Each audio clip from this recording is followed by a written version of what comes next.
Hello. Welcome everyone to the follow-up Q&A podcast for our session Holding Space, Navigating Conflict with a Generous Approach.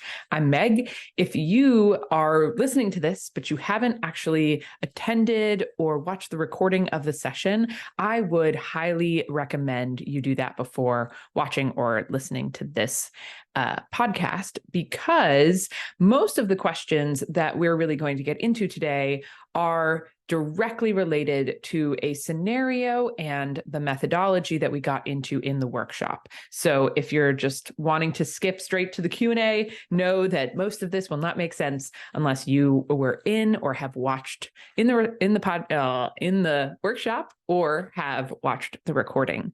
And my hope is if you have done one of those two things, then this will be a really wonderful resource to help you further your learning, get into some of the questions we didn't get to discuss in the workshop, and just be a way to connect with the material that we covered. So I have been working with this material and these concepts for a while, and we got some really great kind of what if questions and a couple other flavors of questions. And I hope to be able to do justice to the questions and to my thoughts on them in this session, in this recording. So I'm going to read the questions out. I'll give you my best thoughts, answers, ideas. And we've got about 15 to or so questions to get through. And let's jump right into it. Okay, so the first question is, what is the best way to practice the skill of generous approaches to conflict? So the thing I want to say about the skill of and like the capacity of building up our ability to kind of activate a generous approach to conflict in the moment is that we need to be able to do it when it is not a high stakes environment, when it is not somebody that we find particularly difficult to be generous to, and when it's not something that we're like going to be highly stressed about the outcome. And so for me, that means that I need to be able to do it with people that I find easy to be generous with in low stakes environments. And I need to be able to do it when it's not necessarily in a group setting. So those to me are the best ways to practice that skills in everyday environments with people that you find easy to be generous to in low stakes moments. Just to draw a quick parallel, I used to do a lot of gender and sexuality education and a lot of social justice trainings in general. And when people there were people in my life who became more and more aware of kind of the everyday sexism, homophobia, transphobia, racism of people around them. And they started asking me, how do I give my boss feedback on the fact that I think they are being casually racist? And my question to them would often be back, what do you currently give your boss feedback on? And they were like, oh, not almost anything. I basically never give them feedback. And I was like, okay.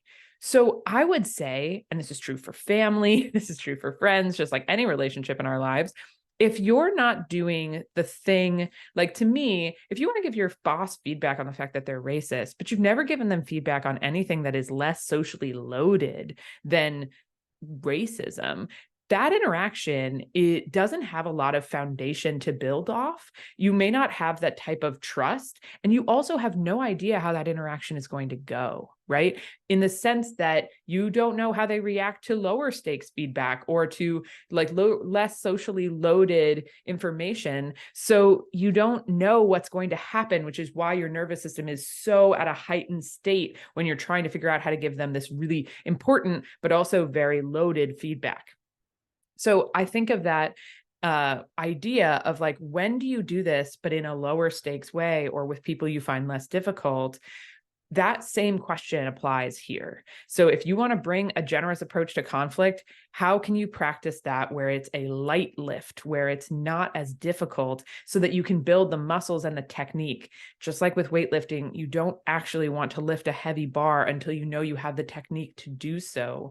And this is that same situation. So all the time in little ways in low stakes environments with people you don't find difficult. That's the best way to practice.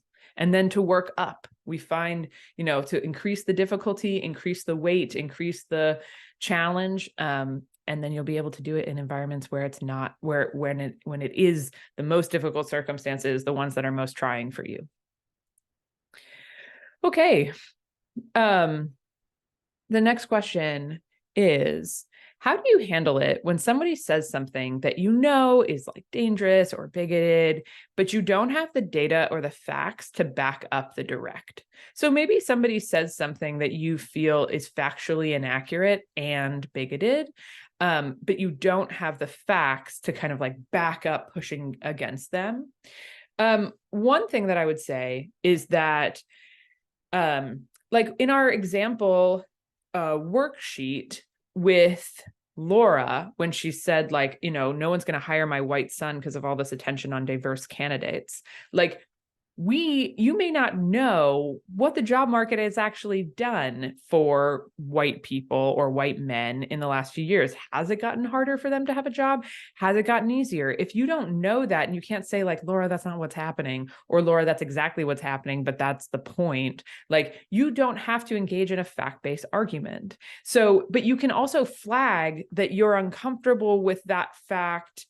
You might say like, so the first thing we have to know is that you can do the connect and the reflect no matter what. You do not have to, that is not an agreement of information, right? To agree with the emotional reality. That was one of the pieces that we talked about in the workshop, is pulling the content off of the emotional reality. So saying like, Laura, sounds like you feel really anxious about your son. I know how anxious I've been when friends of mine or family members have been trying to get a job, and I worry about their ability to find something that works for them or to get hired.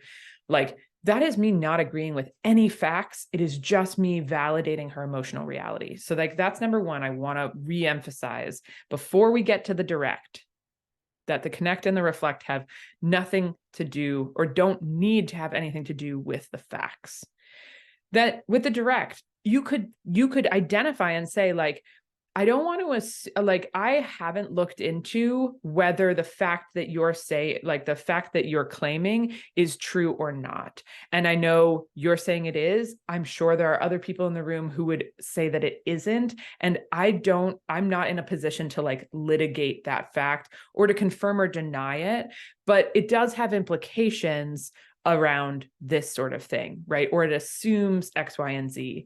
And I think like that's really important when we have facts that we need to be able to present back to them. The connect and the reflect is a really important part of getting them into a place where they can hear that. When we feel uneasy with a fact that has been presented, but we maybe don't have the counter information that we wish we had, or that we may not even know for sure is true, then we can say, I don't have the information to refute that, but I'm uncomfortable because I've never looked into that. And that implies X, Y, and Z, or that assumes X, Y, and Z. And I just want to flag that as like, that may be true. And it also may not be true. And I just want to like acknowledge that, because sometimes that's all we can do in the moment.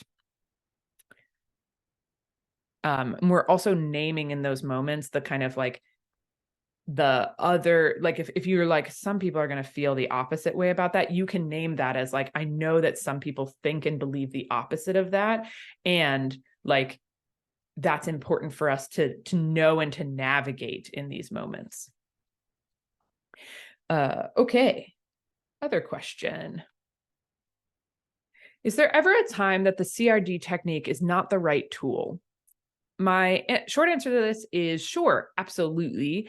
And I think that there are wide applications for it.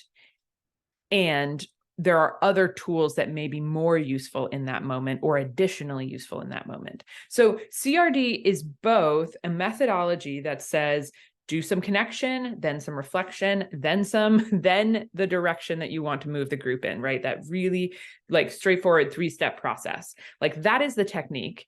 There's also a mindset, right, that underpins that technique, which says, stay curious about what is going on for the other person, where their emotional reality is, what motivates them, what could be at the root of what's coming up for them. Like that mindset is at the root of CRD. And I think that is always useful to be able to access. I'm not saying it's the only mindset that is necessary, but that is a mindset that is important to be able to access to me at all times in life, but also in conflict in particular, because so much of conflict is not just about who's right and who's wrong, but it is about understanding what is being discussed. It is about understanding where people are coming from. And so the mindset of CRD, I think, is almost always the right tool, even if the connect, reflect, direct isn't the only one that you need in that moment and isn't maybe the specific one you need in that moment. So I'll give you two other tools that I've heard and that I think are really, really powerful. So one is, I heard this in a podcast by Amanda Ripley on Being is the podcast name. Amanda Ripley is the person who's being interviewed. And she wrote a book called High Conflict, which is about basically like, what is the unproductive forms of conflict and how does conflict turn into intractable conflict? And then what are the forms of conflict that can be actually productive, valuable, move people forward, even in the most heightened circumstances. And she talked about a person who has a ton of experience with conflict, a bus driver in a city. I can't remember if it was Seattle or Portland, but it was just a metro city bus driver. And that person has to deal with conflict every day, all the time. And the bus driver was working hard to figure out like, okay, what are the best forms of responding to conflict? And he boiled it down to a strategy that he calls 2 questions and a choice. And when conflict would happen between 2 people in the back of the bus, he would pull the bus over and open all the doors, which gave everybody a possibility to get out if they needed to, right? He didn't trap them. And I think that's a really like good physical image of what you want. You don't want to have conflict in an environment where it feels like people don't have agency, because that makes people very heightened, and it also makes people very defensive. So he opened all the doors, and then he would ask 2 questions. He would say like, hey, what's going on? Or what happened? Not what's going on. What happened? Hey, what happened? And then what happened? And then he would like kind of hear people talking, people would be shouting what the options. And he would say, okay, so I could call somebody, I could call the police right now, come sort this out, or you can come talk to me and tell me what happened. And the people would come up to the front of the bus, because almost every time they were like, well, I would rather talk to you than them. And he would listen to what they had to say. And then he would give them choices about like what we can do moving forward. And I think that like 2 questions and a choice idea, I thought was really, really powerful. And I think the idea of being able to give people agency and give people options and lead with curiosity is really a powerful stance in conflict. So I think that's a really interesting technique and tool. And there's more about that in the podcast and in the book, High Conflict. Another technique that I use in times where conflict might come up, or I can feel conflict kind of like brewing, is simply a very simple power phrase, which is, can you say that again, but using different words? So I'll give you a scenario where this happened in a workshop. I had a workshop, we were talking about race, and a white man raised his hand. We were, I don't know, like about an hour in, and he says, I just don't care if people are pink, brown, purple, or polka dotted. And I could feel like a good amount of the room's blood pressure rise of just like, oh, I hate that phrase. And this is so stupid. And this guy's dismissing like this whole concept, blah, blah, blah. And I felt that come up in myself too. I was like, wow, like this really tells me he's done so little unpacking of like his own identity, yada, yada, yada. And I felt myself make a bunch of assumptions of the type of conflict that I was about to get in with him. And I saw that happen and I said, okay, you know what? He might believe that. He might believe that racism isn't real or this whole thing is stupid or whatever. But that's not actually what he said. He did not say the words, racism is stupid. He said this like catchphrase, this jargon that to me communicates something. And let's see what he would say if he didn't use the jargon. And so I said, can you say that again, like what you're trying to say there, but can you use different words? And he said, yeah, okay. I don't think ultimately we should be treating people different based on their skin color. And I was like, okay, that is a way better sentence. Like that is something I can get on board with. That is something that like ultimately I think we are trying to move towards. And suddenly the conflict that I thought we were about to have became very, very different because I was able to say, you know, I actually think that is ultimately the goal of a lot of these types of spaces, is that we want to live in a world where we don't have to have these types of conversations because people aren't being treated differently because of their skin color. And we're not there. And that's why this is existing. That's why we're doing this work. And I ultimately think like we're aligned on that. And we were able to have a really different type of conversation because I did not presume the conflict too early. And so that power phrase, can you say that again, but using different words, I think is an awesome tool for moments where conflict feels inevitable, but hasn't really happened yet. So maybe that will be useful. Okay, let's move to the next question. How would you use the CRD framework if the need isn't evident? More questions. Would you ask more questions? Okay, a couple of things here. One is that the need doesn't have to be evident, nor do you have to accurately identify it. The CRD framework is also about just a posture, right, of curiosity. So saying, sounds like you're really anxious, sounds like you're angry about this, sounds like this feels really important to you. Like those are sentences that I don't need to have any identification of need in order to say, right? That connect, just anytime somebody says something aggressively, I can basically say, sounds like you're really passionate about that, or sounds like you have a lot of energy around that. And that is a connect that is kind of just about the way in which they're communicating something, not at all the what of their communication, right? So you don't need to have an understanding of a need in order to start with that curiosity mindset. You can ask more questions. You can, and sometimes that would be really helpful, is to be able to unpack it a little more so that you know what's really going on. But you don't need the need. You don't have to have the need. And like with the Welder story that we worked with in the workshop, being able to understand like, well, did he need love and belonging? Did he need security? Was he looking for fun? None of it, it's not, your response to him is not dependent on you identifying the correct need. It's actually that looking for the need keeps you in the mindset of curiosity, compassion, and humanization. And so that's why like looking for the need is helpful, is because it keeps you curious. It's not necessarily about identifying the correct one. So yes, you can ask more questions. But a lot of times you can just look for, again, that emotional reality, the emotional reality of what's happening in their story, or the emotional reality of how they are saying it, and use that as your connection point. Next question. It was amazing that the welder volunteered what was really bothering him. For people that don't necessarily volunteer that, are there good examples of questions or prompts to get to that kind of share? What do you do as a facilitator if he didn't offer up that last line about what was going on in the gay bar? Like that unlocked so many needs. So just to bring us back to the Welder story, right? There were two parts to that story.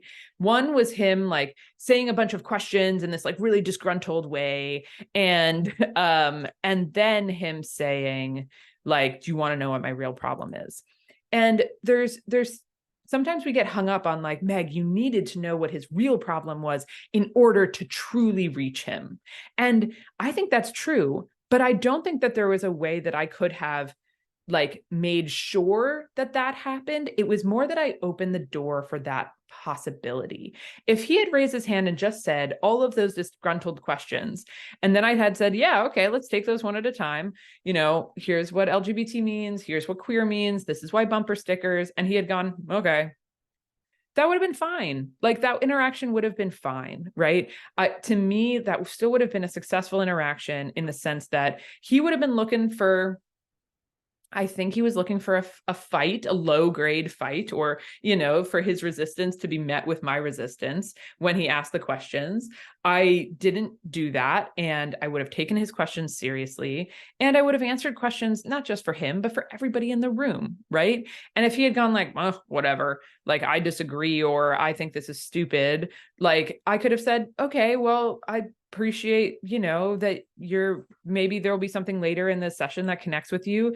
And thank you for your questions. And I would have moved on. And that would have been to me a successful interaction, maybe not a transformative one, but a successful one. What I did by answering his questions, by taking him seriously, and by not putting him in a defensive posture was that I opened up the possibility for a more like real or in-depth moment of both conflict, but also of truth telling. Right. And so for me, like, I couldn't have prompted, like, do you know, like, what is your real problem with gay people? Like, I don't know if there's a way that I could have done that, because it's actually quite vulnerable for him to have shared that. Like, I know that it's hard sometimes to see people to name what people are doing as vulnerable, where when we disagree with the content of what they're saying. But to me, to say like, you know what my real problem is? I got hurt. My feelings got hurt 20 years ago by you people. And so I just think this is all so stupid that you claim to be inclusive. Like, that's a vulnerable thing to say, especially in an environment where you know that like this is orienting towards like a queer positive environment, right? And to me, like, I don't know if I could have prompted that. I'm not sure it would have been helpful. I think if I was working more closely with that person, or if we had, you know, a 3-day retreat, I think I might have been able to say like, I'm wondering where this comes, if there's like a place this comes from for you, or if there's a time where, you know, you felt pushed aside or discarded by this. You seem resistant to this idea of inclusivity. And I'm wondering if you know where that comes from. I think I would have done that in maybe other contexts where I would have had a longer, you know, moment of relating with him. But in this context, I think for him to reveal that, the best thing that I did was to just open that door, and I wouldn't have wanted to pull him out of that. But in other contexts, those are the types of questions that I would have asked. Those are the types of questions I would have asked. Yep. Okay, kind of another follow-up question. The welder raised his hand and asked his questions when given an opportunity. Would you have addressed it differently would you have addressed his apparent reticence based on body language with the conversation if he hadn't raised his hand? Sorry. Okay. I think what I'm getting from this question is like, would I have addressed, okay, so there's kind of two directions I think we can take this question. Would I have addressed his reticence, his body language, and his like kind of defensive or like, you know, standoffish posture if he hadn't asked questions? And if he had been more interrupting, or if he had a different kind of energy, would I have bothered with his questions? So two things. One, in a workshop, this was not a workshop. This was like a town hall discussion, right? So it was very didactic in the sense that like people were asking us questions and then we were answering them, versus a workshop where there's a lot of like facilitation interaction from between participants, right? In terms of body language, like reticence in body language, I would address that in a workshop if it was a small group of people where I felt that person's buy-in or participation was essential, and where I felt like their resistance was disrupting the entire group's experience or ability to move forward, then I think it's totally possible in a full day workshop or even a couple hour workshop that I would say like, hey, Frank, this welder didn't have a name, but like he did, but he never told it to me. I see, like how I'm reading your body right now is that you don't want to be here. You're not connecting with what we're saying. Like this feels, there's some negative, like defensive or just like unhappy energy coming from you. And I'm curious if you want to say anything about that. And if that person was like, nope, then I wouldn't. If they were like, I want to say blah, blah, blah, blah, blah, blah, blah. Like, then I would do that in a workshop environment. In this type of environment, I was just going to let that person sit, as long as they weren't being destructive or, like ruining other people. That's what I mean by destructive. As long as they weren't ruining other people's experience, I would have just been fine with them just sitting there, because to me, like that's part of what I have to do as a facilitator is like actually tolerate other people's like energy in order to attend to the majority energy of the group. The other way I initially read this question was basically like, if I had read his like if he hadn't raised his hand and he had just like shouted out a bunch of those questions, would I have answered them? Then I want to say like, yes, I probably would have, as long as they were valid questions or valid, and I just mean valid as in like other people share them, and on topic. Like, as long as they were those two things, I would have probably answered any question that came up, because that's what we were there to do, right? Like, somebody doesn't have to be in a curious, open, generous, the participants don't have to be in that mindset. Like, that's my job. And so to me, like, I would have answered most any question as long as a good faith question until such point it was like pulling us off of the theme or the point. So I guess those are my two answers to that, two different types of questions. Okay. Who are the thought leaders, authors, etc., who have been most helpful to you navigating these moments? Who should you read next? So I got a list for you. So on the resource page, which will be linked below wherever you're engaging with this Q&A, on that resource page, there is a host of a long list of people who have deeply influenced me around this work and my favorite kind of like pieces of work from them. So let's start with, actually, I'll just go down the list as I have it here. So the first person is Brene Brown. Brene Brown's TED Talk on vulnerability was really transformative to me, and really one of the things that I would put at the cornerstone of a lot of my approach in education is Brene Brown's understanding of vulnerability. John Lewis, who is a famous civil rights activist and politician, his podcast on being is a tremendous, likely grounding, orienting podcast for me.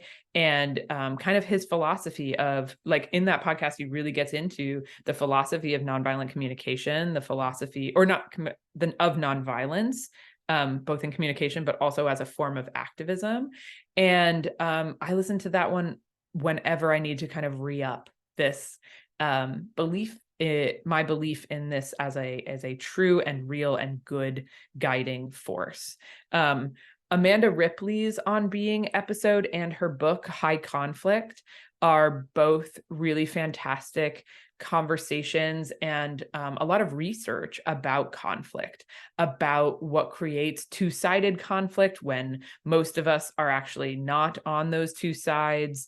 Like, the abortion debate in the US, like most people are not easily actually sorted into pro-choice and pro-life, but the narrative have sorted us in those ways. And so, like, when that's true, how do we get out of that? How do we get out of, gang violence that goes back generations? How do we navigate, any type of conflict. And she really talks about some like examples of really what we see as very intractable conflict. And then like, what does it mean to keep a conflict from escalating into an environment or into a kind of like headspace where people can't actually connect with each other anymore. Ruby Sales, her On Being episode is to me, like, it is one of the reasons I have such a grounded feeling and such a generous approach, especially within social justice contexts.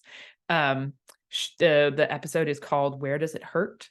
And to me, it is like asking that question as a spiritual practice, but also a practice to like move more towards like the truth with people.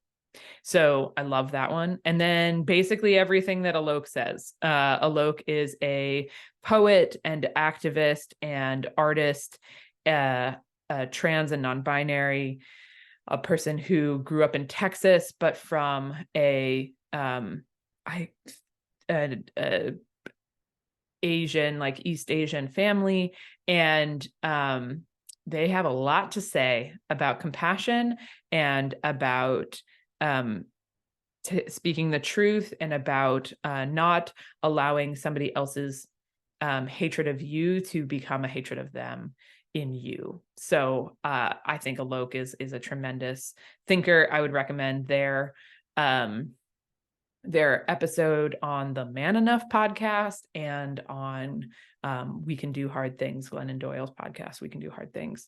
So they have tons of things out there. Also, just like follow them on Instagram. It's totally worthwhile. Okay. Even with CRD, is it possible to move around conflict or the dangerous concept so that like it still requires attention? What if you need to park the discussion without people feeling lost? So to me, this idea of like, what about if we don't want to get into the conflict? What about if we want to go around it? We think it's too volatile or it's not a good container for it. And what about if we just want to put it somewhere without people feeling like we're ignoring it? To me, that's exactly why CRD is so possible. All of that is something you can choose to do in the direct. Like, I see you, I see this thing, we're not going to get into it right now. If you just say we're not going to get into it right now, people will feel lost, people will feel ignored. Both the person probably saying the thing, but also the people who disagree with them. Like, to me, that's the thing I see a lot of people do. Instead of there's kind of like the tendencies I see in people are, I'm going to info dump. I'm just going to bombard you with facts and tell you you're wrong, or I'm going to avoid entirely. I'm going to say, thank you so much for sharing that. And I'm going to move on without addressing it at all.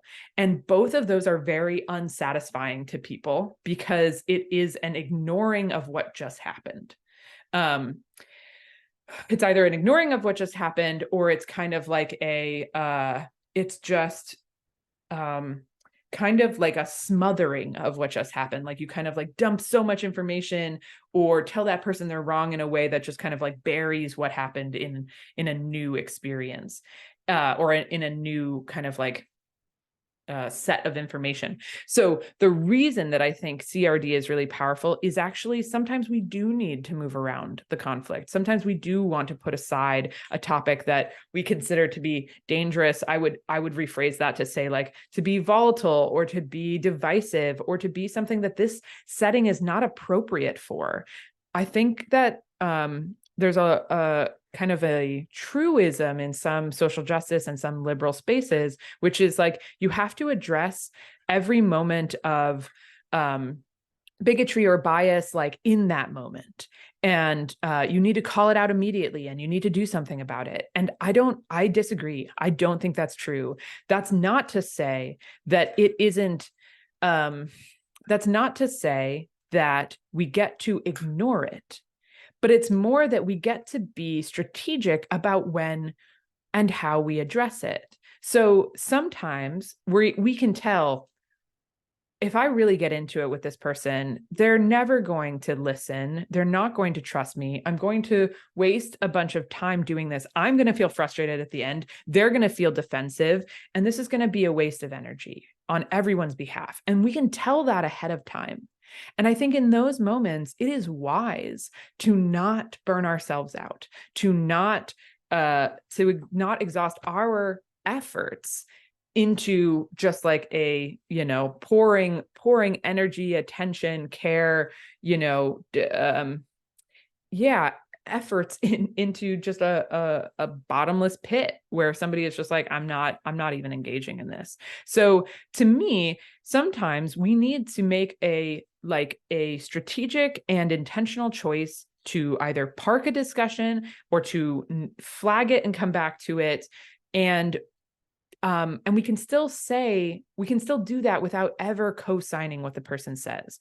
And CRD actually allows us to do that. So a moment of connection, a moment of reflection, and then a direct. What you're bringing up is this is my example of it. What you're saying is an incredibly divisive topic, right? And I just want to name that as true, and that this is not a space that we have built to handle the conversation that really it would be appropriate to have around that. So I'm going to park that. I'm going to ask that we come back to this. I'm going to put it on our list of possible future discussions. Maybe we can even have that next week, but I don't want to do that unintentionally or without people's agreement to get into it.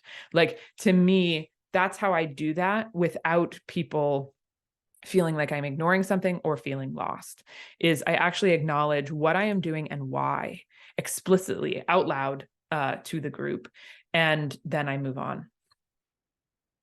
Is there any comment or energy from a participant that doesn't get a generous first draft that must get shut down immediately? Is CRD the right move every time?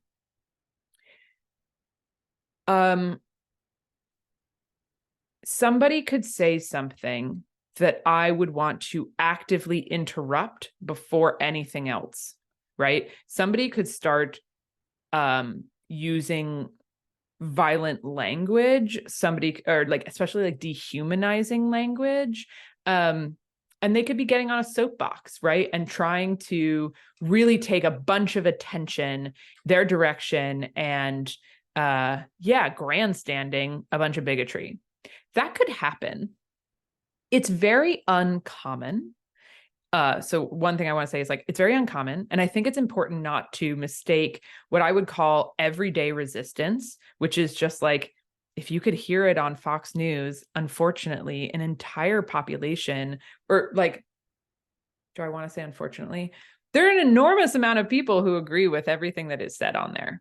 And I don't think that a comment that I find really difficult to hear means that it's a violent comment, right? And there are things, though, that I'm not going to let somebody grandstand, right? I'm not going to let somebody just take the mic and run with it. And so the first thing that I'm going to do is just cut them off from talking. I might, there are times where that happens. And most of the time, in those cases, I still want to use a little of connect and reflect and still use CRD. I'm going to stop you right there. I'm going to ask that you not go any further into that conversation. We're going to pause for a moment. Okay.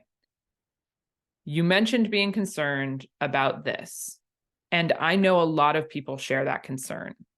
This is why we're not going to go down that path, and why I'm going to move the conversation on from this comment. I'm still going to do that, because if I want to both keep that person on board with the group and keep anybody who it agrees with them on board with the group, I'm still going to take a moment to acknowledge what happened, because it's not agreeing with them. It's just acknowledging what happened and then being able to segue into a direction I want to go. So yes, there are comments that I shut down immediately, or I don't allow them to go any further, but I still acknowledge what happened in a compassionate way, because sometimes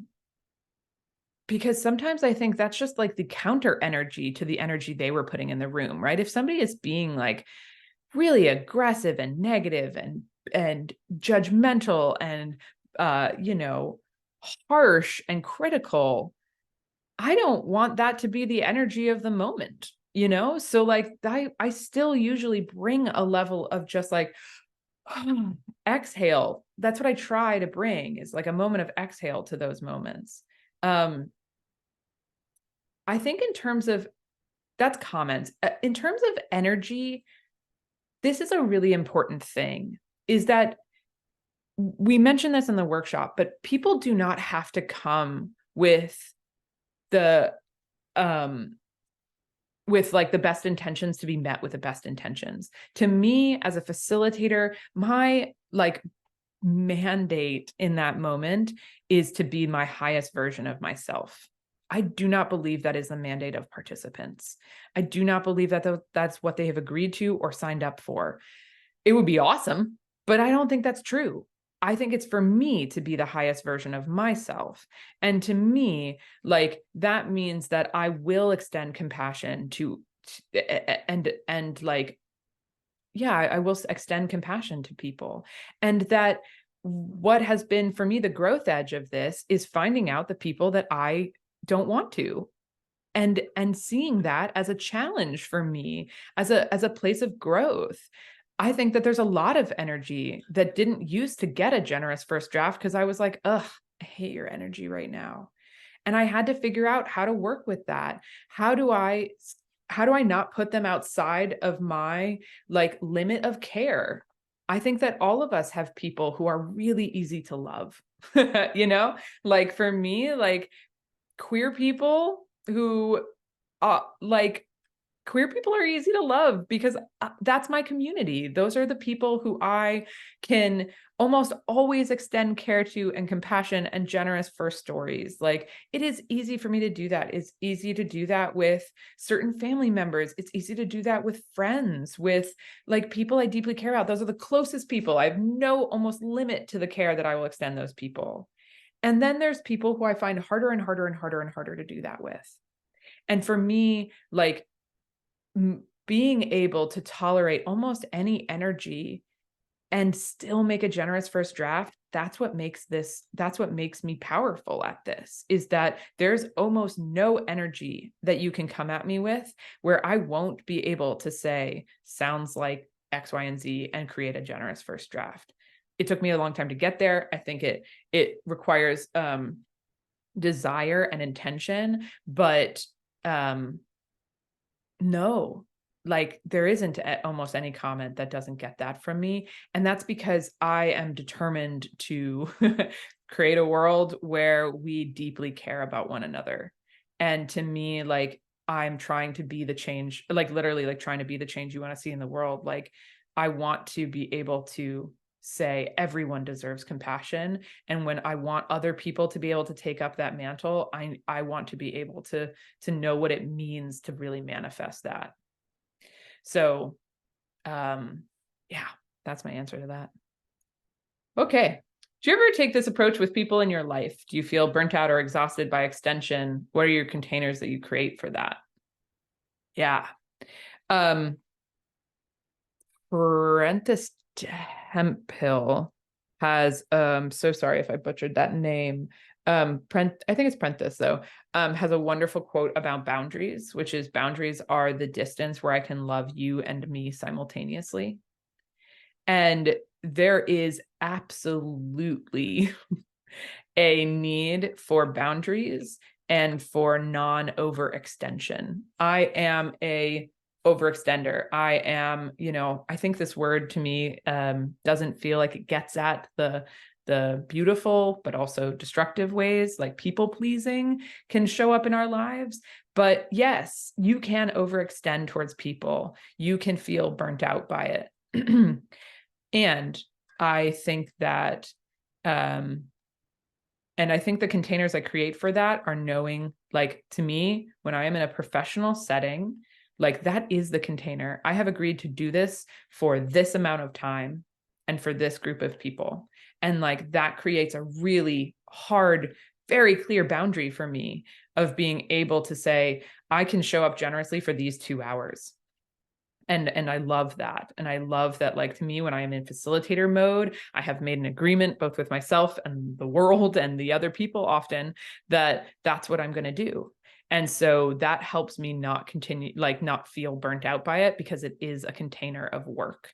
With people in my life, I think it's a far more nuanced thing. And I would say it's also about like, I will often try to do a generous first draft. I'll try to make a generous first move. And then I will monitor my own exhaustion and or frustration or whatever. And if, to me, like if the other person, if I start relying on the other person's actions to feel okay about mine, that's dangerous. So like basically, if I get into a conversation with somebody and I've made 1 or 2 points and I'm like, oh man, if I keep going and you don't agree with me at the end of this, I'm going to be so frustrated. That's a big old warning sign that I shouldn't go any further, because to me, like that is relying on their change to feel good about my actions. And that puts a lot of, that gives them a lot of power over me. So to me, I don't find extension in and of itself to be something that I burn out on. I think overextension is something that I burn out on. And it's a burning myself out. And it's really easy to blame the other person. But like I often in my life have choice around that. I think if you work with people, that can be much harder because a lot of us don't have the ability to draw the boundaries that we need at work. I think if you are in a living environment where, you know, being able to draw the boundaries that would keep you from feeling burnt out would result in you not being able to live in that environment anymore and you don't have choice, then that's also much more difficult, right? It is, there are circumstantial factors that complicate this and make it more difficult to protect your energy. But I think when we are in our agency, when we are in control, then the container, I think, is a container of self-awareness. And for me, it's about like noticing when I start blaming the other person. And what I can do around that is usually actually stop investing or engaging with them in those moments, in those conversations, because it becomes an overextension and a reliance on, if you don't change, I'm going to feel like this was a big waste of time. And then I might even say that, like I might say like, hey, I'm noticing that I'm getting into you got to agree with me mode, and I don't think that's likely. So I think it would be better if we change the subject. I think it'd be better if we come back to this. I think it'd be better if you told me about something else, because I'm starting to go to a place where I'm going to feel really burnt out by this. And sometimes like making that explicit can be really helpful. Let's see what other questions we got. What is your experience using CRD as an approach facilitating between two participants rather than the participant to the facilitator? Okay, I'm going to answer that question, and then I'll come back to the second part. So in terms of using the CRD approach between two participants, I think you just kind of do two connects, two reflects. Like, I'm hearing that this is really important to you. I'm hearing that this is really important to you.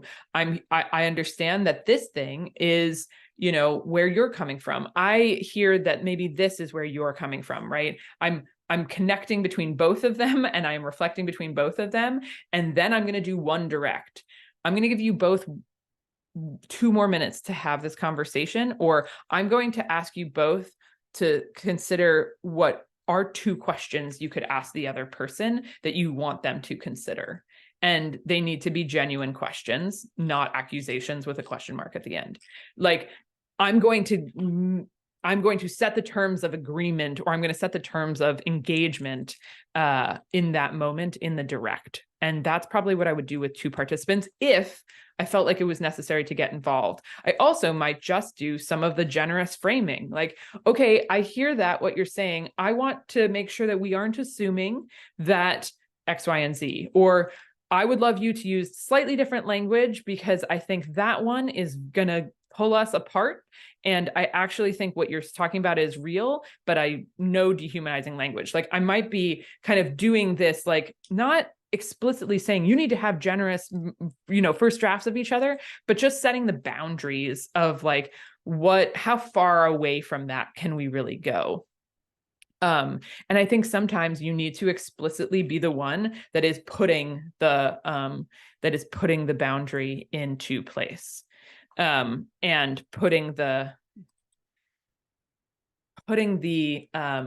generosity like into the room, right? So that's how I use it between participants, or that is like some of the ways I would use it between participants. The second part to this question was I use who else feels this way. And I see that people do that a lot. And I want to ask you if that is something that you do, what is the effect that it has? Because to me, the effect that it has is usually to isolate somebody or to divide the group. Unless you are explicitly saying, I want to make sure we have this discussion between the people who think this way and the people who think this way, which I don't think is almost always what people are doing. Like, what I see most people do is like somebody will say something that you personally disagree with, and you'll say, anybody else feel this way? And you'll be kind of inviting the other side to like be named in the room. And that's like, it's not that in of itself is bad. It's just that you're very much relying on that moment of like the first person who talks is going to set the tone for that conversation. And I want to set the tone for the conversation, especially one that is divisive or volatile, right? Like I want to be able to set the tone for that conversation.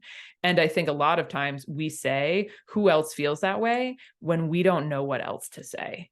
And if we're saying that on purpose and we're saying, we are specifically wanting to get into the two or multiple sides of an argument, then I think let's do that intentionally. But I think a lot of times we do that because we don't know what else to do. And so I would love to see us use a lot of the strategies that we've talked about, some of the reflects, some of the directs that we've talked about, and some of those other moments, rather than say, who else feels this way? I think if you are going to do that, then I think it would be great to have a specific structure in which you're going to have those two sides discuss the conversation or the like conflict that is coming up. I think if you have a structure for that, then I think it's that could be a viable strategy. Okay. Any advice for when other group members or students jump on the person who is saying something problematic and begin talking about the personal harm that just occurred in that space? Yes. My first advice is to try to get ahead of it. That's what I did with the welder. Like with the welder, there were a bunch of students who were about to tell him, like, what you're saying is harmful. It is reinforcing harm that I have experienced. And like, they were ready to like jump on him. And I basically jumped in front of them and said, hold on, give me a second. Right? Like energetically, right? I was like, I'm going to respond, not you, basically. And that, I think, allowed that moment to go really well. And I think it would have devolved had I not done that. So that's my first answer. Is my advice is to first get in front of it. Because, and I don't mean to stop that person from saying the harmful thing in the first place. What I mean is to be the first person to respond rather than the other people. Because at the very least, you are going to have a moment for the connect and the reflect before the direct, where you could, if you wanted to, say, I think the thing that you named is something that a lot of people feel and are hurt by, or injured by, or made to feel lesser because of. And I just want you to like, I want to name that. Like, I think that even if that is ultimately what you want to do, and ultimately what the people are doing around like jumping on that person is to say like, that hurts. You hurt me. I want you to know that. And I think that, to me, again, the best likelihood of that person actually receiving that information and being changed by it, right? Being changed by the information, hearing that and going, oh, I don't want to do that anymore. The best chance we have is if they are actually in a place to take in some of that emotional reality. And first, their emotional reality needs to be acknowledged. So, or at least what they said needs to be like, Yeah, it needs to be acknowledged. And if they're looking for a fight, I find the fight unproductive. Like, if they're just doing it to be a jerk, they're getting exactly what they want if a fight breaks out. Like, that's the thing we have to remember sometimes, is that if somebody is like trying to be like, I'm just, like, just saying, like, if somebody's just saying some stuff and they're like, I know this is going to make some people bothered, I know this is going to activate people, then being activated is exactly what they're looking for. And to me, like, it makes sense for lots of people to be activated by it. And it is not the energy that I want to actually give them. Don't play in their sandbox, right? Like, you have to not accept the premise of the question sometimes. So my advice is to jump in front of other people and even say, like, I understand that you want to name this thing. I want to say a few things first. Like, and if you can, to do that as early as possible. If you can't, if they say a couple of things and they do jump on that person, I think it's doing the two-way connect and reflect. It's saying, this is what I heard from you, and this is why I understand this emotional reality. This is what I heard from you, and this is why I understand this emotional reality. And it just gets more complicated as soon as more emotional realities enter the picture. Okay. Are there mantras or things you say to keep yourself going to the CRD phase, going through the CRD phrases, and consider the different needs, etc.? So in terms of mantras, this is something that I talk about in my triggers workshop, which is about like how to self-regulate, how to get into a space where you aren't hijacked by things that are being said or done, where you can stay emotionally present. And in terms of those mantras, I think those can be really different for everybody. Mine is often, as an educator, they learned that.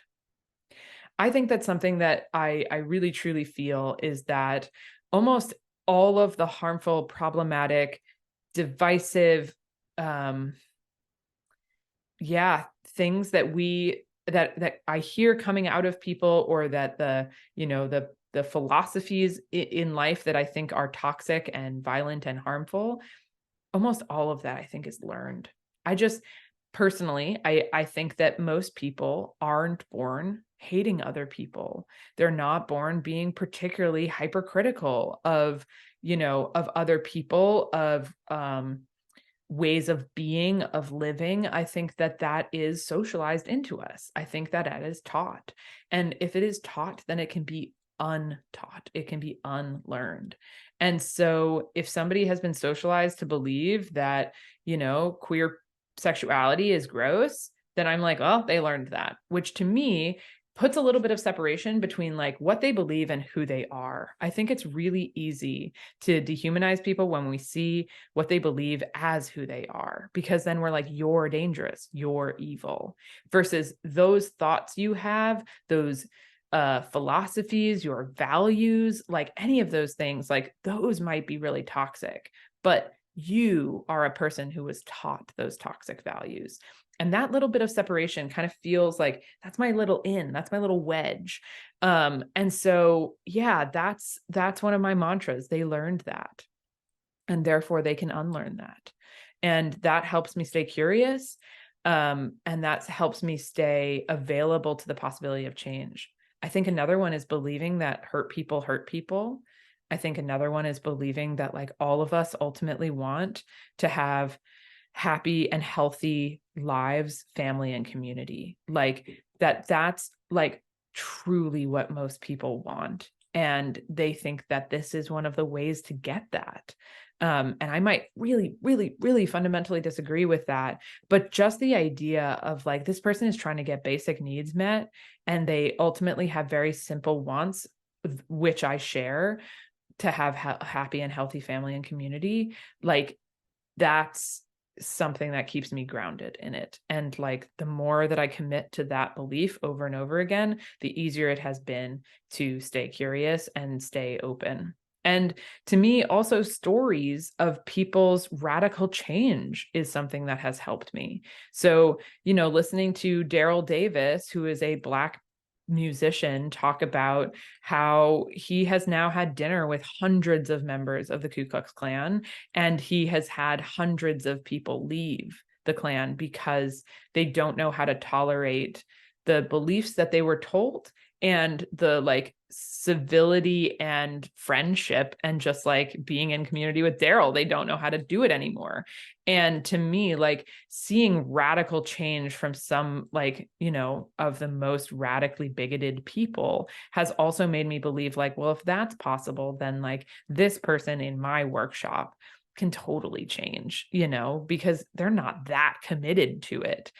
I think maybe that's the like one of the last things I want to say is that, like, I think a lot of bigotry and violent beliefs and divisiveness has to be recommitted to over and over and over again. And I think that that is because it is not natural in the way that like curiosity, or, you know, even if it's like hesitant curiosity is, or just like you know, a neutrality towards each other. I think that like there's a lizard brain skepticism of like, ooh, that person could be danger. But I think that in like in very real ways, people who hold really, really destructive, inhumane, violent beliefs have to recommit to them all the time. They have to re-up them. They have to surround themselves with people who agree with them. They have to, you know, espouse them over and over and over again, because I think they're actually quite weak. I think they actually like, I think that they have to be upkept. And what that means to me is that they are easily breakable. And I think that people like Daryl Davis, people like Dia Khan, who has an incredible documentary called White Right, show that like sometimes your deep beliefs that you've had for 20 years that have, you know, you've been in the Klan, like they wither in like a single conversation with like a a person that you've just kept at a distance, right? People are hard to hate close up. And I think that, to me, one of the things that keeps me believing this works is the evidence, but it's also the evidence of like, man, it takes a lot of energy to keep up the belief that we are not to care about each other, or that we are not to want to, you know, support each other living happy, healthy lives. Like, that to me feels like the natural flow of energy, and that the other stuff is constantly having to re-up. So because of that, I think that I also have a belief that I'm not actually trying to put new things into the system. I'm trying to deconstruct the barriers that are there. I'm trying to remove the trash on top of the on top of the good soul. And because of that, I think it's a lot easier for me to kind of orient towards like, where is the thing we need to remove? Where is the hurt that is keeping you locked in this? I see that in Alok. I see that in Daryl Davis. I see that in this podcast on the resource page called To See Each Other. Like, I see that all of those places, and that makes me feel really hopeful. Okay, I think that's going to be a good place to end. I would love your thoughts, your comments. If this was helpful, if you have follow-up questions, drop us an email, hello@facilitator.cards, and we would be happy to get back to you. Okay, we'll see you all at the next workshop. Thanks, everyone.